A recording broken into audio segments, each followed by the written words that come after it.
back in the Sophie kitchen. We found crimson clover and positively I did it. And we are going to make a glycerite out of it now. I'm going to try something new because all I have is this 100-year-old mortar and pestle, and I don't want any cross-contamination happening. And my husband suggested that I use this to do the bruising and release some of those oils. So we're going to pound this out really good, and then we're going to add it to the glycerin.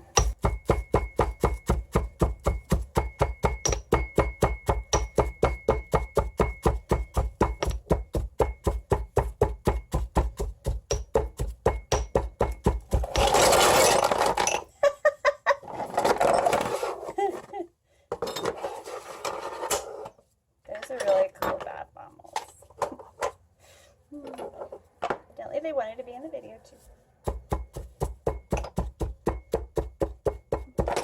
No more. So this clover smells amazing. Amazing. And I just keep thinking of Thumper. Every time I see the clover, and I can't believe that I found this. And as you can see, it's releasing its juice. So instead of chopping it this time, we're going to try this method by bruising it. And we're going to weigh it out. See how much plant matter we've managed to get. We're just doing, wow, this is really powerful stuff. Wow. Okay. So we got about 10 grams. So set that aside to wash. So we got about 10 grams of crimson clover. So to that we're going to add about 7. We're going to add 20 grams of water. All right. And then to that, we're going to add 70 grams of vegetable glycerin, okay? Because we want our total glycerite concentration to be at least between 55 and 70% glycerin, minimum 55, from what I've read. I'm going to go on the high side. Self-preserving is always a good thing because then you don't have to have added preservatives. Ooh, look how pretty that is. Ooh, look how pretty that is. Ooh.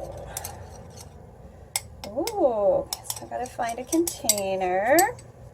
Actually, I think we'll keep it in this container, and I'm just going to put, running out of containers. Not for like putting it in later, but for the like little spots. We're just going to cover this with saran wrap and then stir it every day for 7 to 8 days, and we'll see what we've got. Oh, I can't wait to use this. It's going to be awesome. And I'm listing in the description box here why I'm so excited about this glycerite. So go ahead and read about it. Or look it up on your own. Lots of things you can do with glycerites. And the red clover, or crimson clover, has me super excited because it was free. I had to buy the glycerin and stuff and had to learn about it, but you know, cool. So in this container is distilled water, crimson clover, and glycerin. All right, we'll see you next time, and when I start playing with it, look for it in my formulating. Okay, bye for now.